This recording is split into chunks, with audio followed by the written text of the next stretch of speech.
I am really excited today to read Amy Wu and the Patchwork Dragon. The author of this book is Kat Zhang, and it's illustrated by Charlene Chua. During story time, Miss Mary reads Amy's class a book about dragons. Dragons that hoard treasure, dragons that blow fire, dragons that fight knights in gleaming armor. Afterward, she tells everyone to make their own dragons. Make them special, she says. Make them yours. Sam draws a dragon with enormous teeth. He crafts the wings from postage stamps. Willa sculpts a dragon with a big, fat belly. She strings daisies for the tail. Amy paints a dragon with a long, thin body. It has horns like a stag and claws like an eagle. Are you sure that's a dragon? Asks Sam. It doesn't look like a dragon, adds Willa. What do you think? Does that look like a dragon?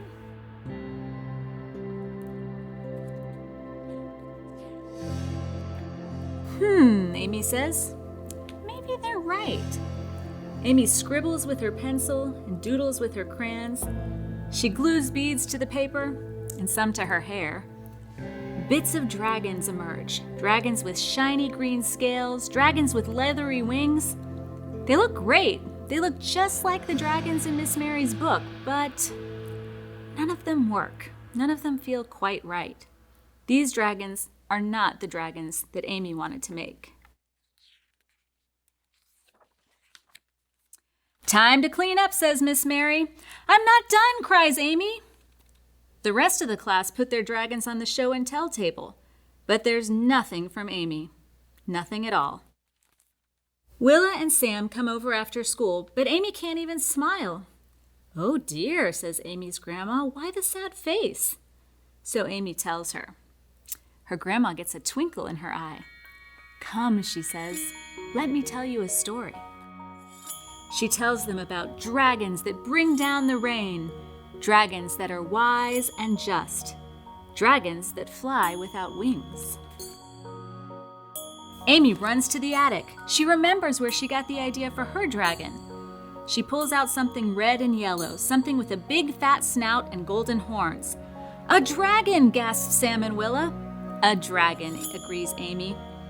Amy's grandma puts on the costume's head, and Amy puts on the tail. You see, that's the dragon that she had in her attic. Together they dance down the attic steps and roar through the house.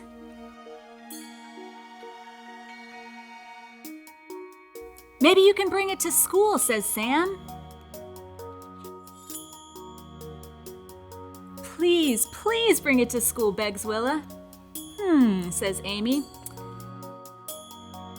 She thinks about the dragons in Miss Mary's book. She thinks about the dragons in Grandma's story. Bringing this dragon to class would be great, but there's something missing. Something to make the dragon Amy's. After Sam and Willa go home, Amy begins to plan. She shows her sketches to her family.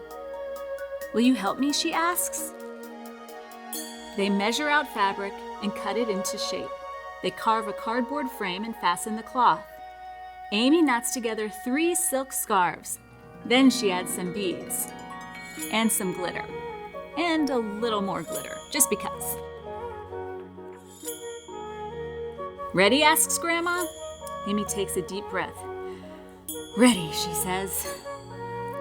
Amy comes to school with a big paper bag. The other children gather around.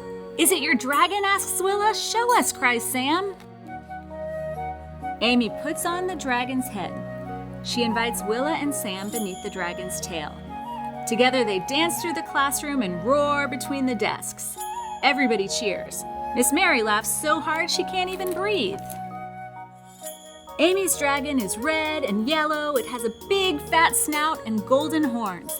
It has enormous green wings and a tail of 3 silk scarves and beads and glitter, lots of glitter. It works splendidly. It feels just right. It is exactly the dragon that Amy wanted to make.